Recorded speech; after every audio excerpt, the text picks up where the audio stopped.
Pinalaya na nung Lunes si Andrei Yermak, dating pinuno ng opisina ng Pangulo ng Ukraine, matapos magpiyansa ng 140 milyong hryvnia, kaya 3 araw lang siya sa kulungan. Sa huli, nag-ambag ang lahat para sa piyansa, kahit tila kontrolado ni Yermak ang lahat pero hindi malinaw kung bakit walang nagmadaling iligtas siya. Ngayon, nalaman na kung sino at paano nagbayad ng piyansa para kay Yermak. At magugulat kayo kung gaano na naging toxic si Yermak kahit sa mga pinakamalalapit niyang kasama, lalo na sa mga tao ni Pangulong Vladimir Zelensky. Sa episode na ito, tatalakayin natin kung sino ang tumulong sa piyansa ni Yermak, bakit siya nahirapan sa malinis na pera, at ayon sa investigador, paano namimigay ng utos sa Office of the President. Mag-ipon ng pera, pero siguraduhin hindi mahalatang may koneksyon sa ngayay toxic ng dating opisyal ng opisina ni Zelensky. Sa oras na ito, nalaman na nagsampa ng kaso si Timur Mindich laban kay Pangulo Volodymyr Zelensky ng Ukraine. Tatalakayin natin kung bakit at para saan sa episode na ito. Ako si Alexei Pechi, talakayin natin ang paksang ito ng sabay-sabay. Pero bago tayo magsimula, hinihiling ko na mag-subscribe kayo sa YouTube channel na ito, i-like ang episode at mag-iwan ng kahit anong komento ninyo. At mga kaibigan, mag-subscribe din kayo sa aking Telegram channel na Pechi News. Ang link nito ay nasa description ng video na ito, pati na rin sa description ng video. May link din sa aking eksklusibong YouTube channel sa wikang Ukrainian. Kaya kung gusto ninyong panoorin ang aking mga hiwalay na episode sa wikang Ukrainian, siguraduhin pumunta kayo at mag-subscribe at suportahan ang isang ganap na bagong eksklusibong Ukrainian language na YouTube channel. Sa episode na ito, babanggitin ko ang material mula sa isang mamamahayag na investigador. Editor ng publikasyong Zerkalo Nedělí na si Inna Vedernikova, pati na rin ang mga impormasyon kung sino at paano pinalaya si Yermak mula sa SISO. Sa simula, ibabahagi ko ang pinakabagong balita tungkol sa kasong ito. Ang sangkot sa kaso ng Midas ay isang negosyante na pinatawan ng mga sanksyon based sa desisyon ng Konseho ng Pambansang Seguridad at Depensa ng Ukraine. Nagsampa ng kaso si Timur Mindich sa Korte ng Administratibong Kasasyon ng Ukraine at hinihiling na kilalanin ang kautusan ni Pangulong Zelensky na ang mga parusa laban sa kanya ay labag sa batas at kanselahin ang mga ipinataw na paghihigpit. Bilang pangunahing respondent sa kaso, tinukoy ang Pangulo ng Ukraine na si Vladimir Zelensky at tila dating niyang kaibigan si Timur Mindich. Mukhang magsisimula na ang pinakakapanapanabik na bahagi ng kaso. Tungkol kay Andrei Yermak, magsisimula muna ako sa umpisa. Ayon kay Vedernikova, matapos ihain ang formal na hinala laban sa kanya, si Andrei Yermak, dating pinuno ng opisina ng Pangulo at ang kanyang abogado na si Igor Fominev, hindi natulog ng 4 na araw para maghanap ng pera sa piyansa. Pero may paradox dito. May 6 na buwan sina Yermak at ang kanyang abogado para maganda ng piyansa gamit ang malinis na pera. Matapos ang unang mga paghahalugog sa lugar ni Yermak noong Nobyembre ng nakaraang taon, nagbitiw na siya sa tanggapan ng Pangulo. Gayunpaman, walang gumawa ng kahit ano. At ayon sa mga pinagkukunan, tiwala si Yermak na hindi siya mapaghihinalaan. Si Andrei Yermak ay pakiramdam niya ay ligtas siya. At ang nangyari sa araw na ihain ang formal na hinala laban sa kanya ay naging isang malaking gulat para sa kanya. Matapos ihain ang formal na hinala laban kay Yermak, hindi nagbigay ng paliwanag sa publiko si Pangulong Volodymyr Zelensky ng Ukraine. Hindi niya ito ay pinagtanggol, hindi rin siya tahasang dumistansya ret o inako ang responsibilidad para sa taong naging pangunahing kasangkapan niya sa pamamahala sa mahabang panahon. Susunod, magbabahagi ako ng sipi mula kay Vedernikova. Ang katawan, habahagi si Yermak ay itinapon siya na parang buntot ng butiki nang hindi nagsasabi ng kahit isang salita. Nakuha ng sistema ang senyas. Naging masyadong mabigat ang pinto ng anti-korupsyon na hukuman para sa mga gustong sumuporta kay Andrei Yermak. Walang mga kaibigan, walang mga utusang nagpapasalamat dahil sa mga posisyon niyang mga dating kakampi niya. Sabi ng abogado, ayaw ni Yermak makita ang mga kamag-anak niya sa korte. Mag-isa siyang nakaupo sa harap ng 12-12 ng kamera bilang dating pinuno ng tanggapan ng Pangulo.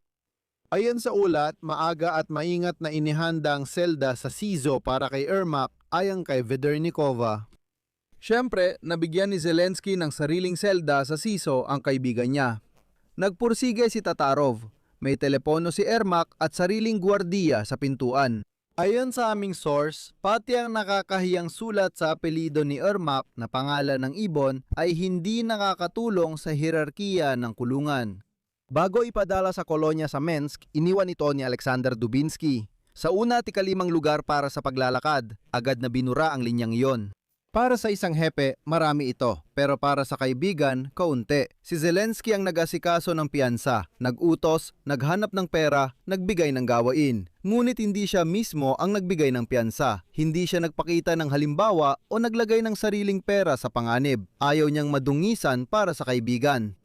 Bilang politiko, matagal na niyang ibinebenta ang imahe ng lalaking tumutupad sa salita at ipinaglalaban ang sarili niyang mga tao. Ngunit hindi niya ito nahanap o sadyang ayaw niya. Muling nakuha ng sistema ang senyales. Sa huli, tingnan mo, wala ni isa kina Sergei Shefir, David Arakhamia, Kirill Timoshenko, Yuri Golik at iba pa ang nagtangkang ipagtanggol si Ermak. Susunod, isa pang sipi. Pero malinaw ang pangunahing konklusyon. Hindi agad nakalika ng malinis na pera kahit para sa sarili nito ang madilim na sistema. Ang mga humahawak ng daan-daang bilyong pondo mula sa budget, pandaigdigang ayuda at mga back office ay hindi agad nakalikom ng 100 at 40 milyong lehitimong grivnya para sa taong kahapon lang ay itinuturing na pangalawa sa bansa. Hindi ito aberya sa araw ng transaksyon sa bangko, ito ay pagtanggi ng sistema. Ipinakita nito na hindi ito nakasalalay sa katapatan o sa isang pondo, kundi sa takot. Naglagay si Yermak ng daan-daang tao sa mga pwestong malaki ang pakinabang, kaya umalis silang mas mayaman kaysa pagdating nila. Pero wala ni isa ang nagmadaling magpadala sa kanya ng kahit anong halaga. Ganyan siya katindi ang pagiging toxic. Nagpa siya ang opisina ng presidente na dahil abogado si Yermak, makakasamahan niya na lang sa batas ang magpiyansa bilang simbolikong suporta, ngunit may naging aberya pa rin.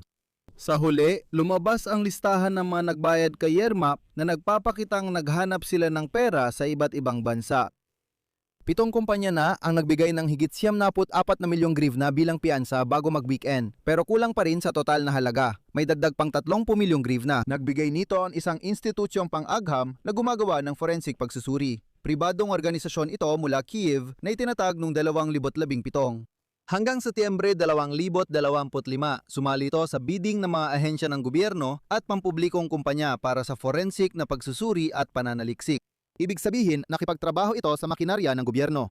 Nagbigay rin ng karagdagang 4 na milyong grivnya ang samahan ng mga abogado na advokat na pinamumunuan ni Yaroslav Kutz. Noong 2016 pa lang, eksperto na siya sa kriminal na talk show na Zritelka Ksvijitel sa telebisyon ng Ukraina. Ang spesyalizirованное управление стройэлектромонтаж mula Dnipro ay agad nagbigay ng 32 milyon grivnya para sa Yermak.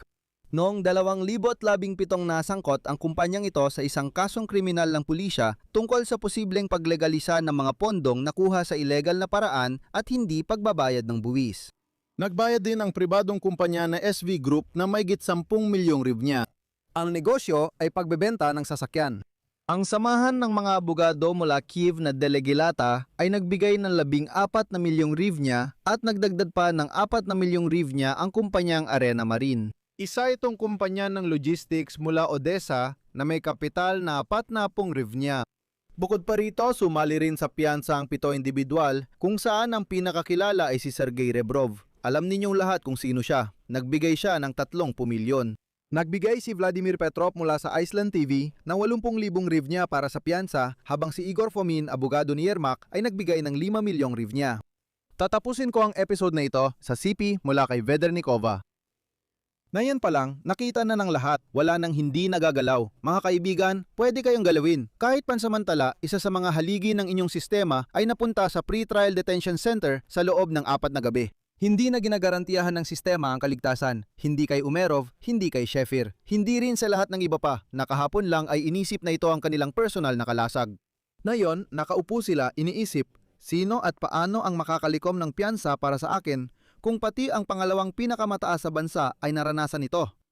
Dito ako maglalagay ng 3 tuldok. Isulat ninyo ang inyong opinyon at mga konklusyon sa mga komento sa ilalim ng episode na ito. Mag-subscribe kayo sa channel, pindutin ang kampanilya at huwag kalimutang mag-like. Kung nais ninyong suportahan ang YouTube channel na ito, pwede kayong mag-donate gamit ang mga link at detalye sa description ng video na ito o sa pamamagitan ng QR code na nasa inyong mga screen. Paalala rin, mag-subscribe kayo sa aking YouTube channel na nasa wikang Ukrainyano. Ang link nito ay nasa description din ng video na ito. Yun lang, ingatan ninyo ang inyong sarili. Paalam sa lahat!